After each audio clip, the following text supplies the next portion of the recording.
All right, so I'm actually going to ask, we're going to do 5 minutes of questions because we're a little bit over, but we've got a few more minutes up until break. So actually, if we could, I don't know if you want to get folks back up on stage or we can just kind of pass a mic. We'll pass mic.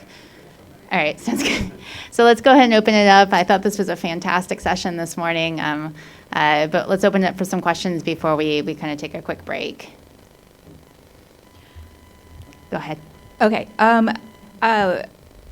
Having known our community and how it's growing, one of the things that we are finding in most recent years is an influx of older folks who have gone their whole lives being treated symptomatically and just suffering through and then finally getting a diagnosis and realizing the immense gap there is between all that we do for our children to keep them alive, and now all your hard work is paying off, and we have these people growing into the adult world, and that same level of care is not there.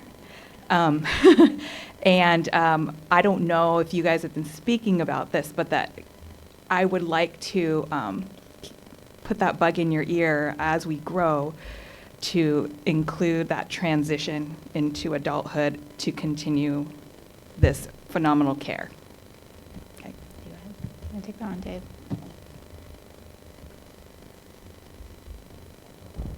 Didn't get very far. That's such a terrific question and extremely important. And you saw the oversight on my slide. I didn't include adults there. That is something that we've encountered not infrequently. We get questions from adults, and we are at the moment are not particularly well equipped to care for adults.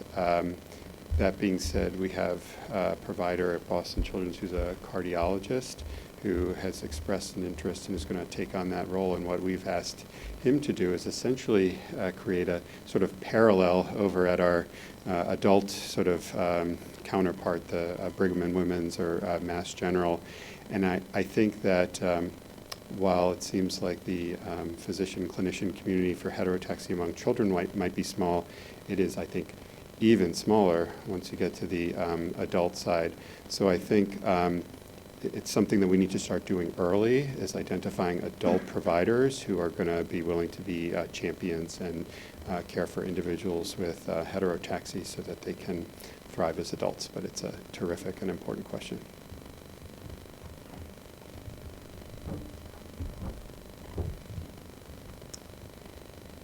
One question I had, and this is probably for Nisha, Yadira, and Chris, is you had mentioned kind of identifying local families and potential champions who could kind of interface with clinicians and researchers in the development of some of the HRC3 centers. Can you talk a little bit more kind of about how you kind of see that integration and kind of at what stage they should really be kind of involved in some of the planning and what role they might have?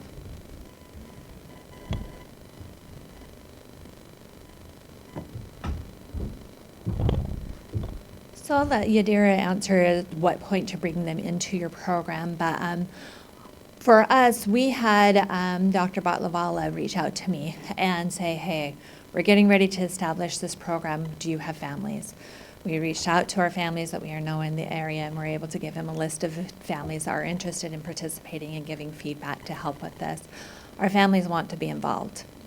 This matters to them. This is their children's lives, and they need to have a say in it. So if you need help getting in touch with families in your area, please reach out to us. We are happy to do that for you.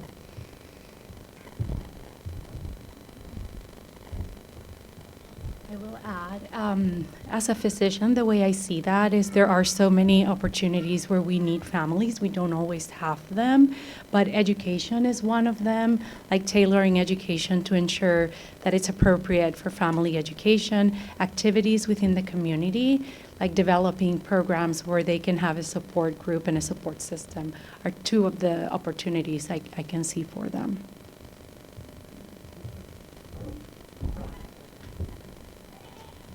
Thank you.